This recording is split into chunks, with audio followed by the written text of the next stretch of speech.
લગભગ આમ મગફળી 10-12 વીઘાની છે, પૂરેપૂરી ફેલ થઈ ગઈ કમોસમી વરસાદને કારણે. તો આપણે ધણત બાકુલાના ગામના એક ખેડૂત સાથે વાત કરીએ. આવો તો ખેડૂત સાથે મળી જાય આપણે અને વાતચીત કરીએ. તમારું નામ પહેલા તો? મારું નામ રામભાઈ. આ તમારી મગફળી 10-12 વીઘાની તો છે ને? હા, 10 વીઘાની છે. 10 વીઘાની છે ને? હા. તો હવે બધી માંડવી આ જ રીતના થઈ ગઈ? આ રીતના. હા. બરોબર. તો હવે આમાં સરકાર પાસે તમારી શું માગણી છે? સરકાર પાસે માગણી છે જે મને વળતર આપે સરકાર. બરોબર છે, તો સારું છે. આપણે બાકી 4 મહિના આમાં મહેનત કરી, અમારી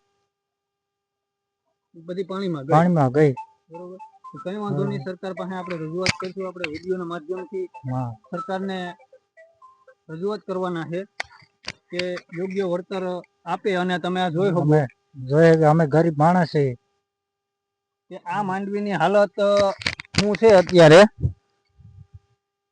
કે આમાં અત્યારે હાવ સંપૂર્ણ એમ કહું ને કે આ ફેલ જ થઈ ગયા. આમાં એક તો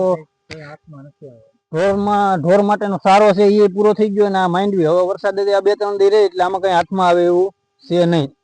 તો ગુજરાતના મુખ્યમંત્રી અને આપણા નવા કૃષિ મંત્રી હર્ષભાઈ સંઘવી, ડેપ્યુટી સીએમ, અને નવા કૃષિ મંત્રી આપણા જીતુભાઈ વાઘાણીને અને આપણા મુખ્યમંત્રીને નમ્ર વિનંતી છે કે આ ખેડૂતોનો વહેલી તકે સર્વે કરાવી અને જે આ મગફળીમાં જે નુકસાન થયું એનું વળતર આપો અને વહેલી તકે સર્વે કરાવો. સર્વે પણ તમારો મહિનો દિવસ પછી થાય તો અહીંયા કઈ મહિનો દી સુધી આ ખેડૂત આ પાથરા એમને રહેવા દેવાના નથી. તો આ પાથરા અહીંયા રહે તો તમારામાં સર્વેમાં આવે, અને નહીં હોય તો સર્વેમાં નહીં આવે તો ત્યારે તમે એમ કહો કે હવે અહીંયા ક્યાં પલરી ગયેલ છે.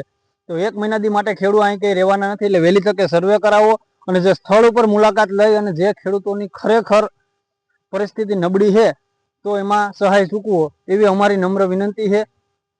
અને બીજું કે કડદાનો કેર તો તમે વર્તાવીને, અને હવે આ માવઠાનો માર તો ખેડૂત આમાં કરે તો કરે હું, 4 મહિનાની મહેનત ખેડૂતની આમાં પાણીમાં જાય.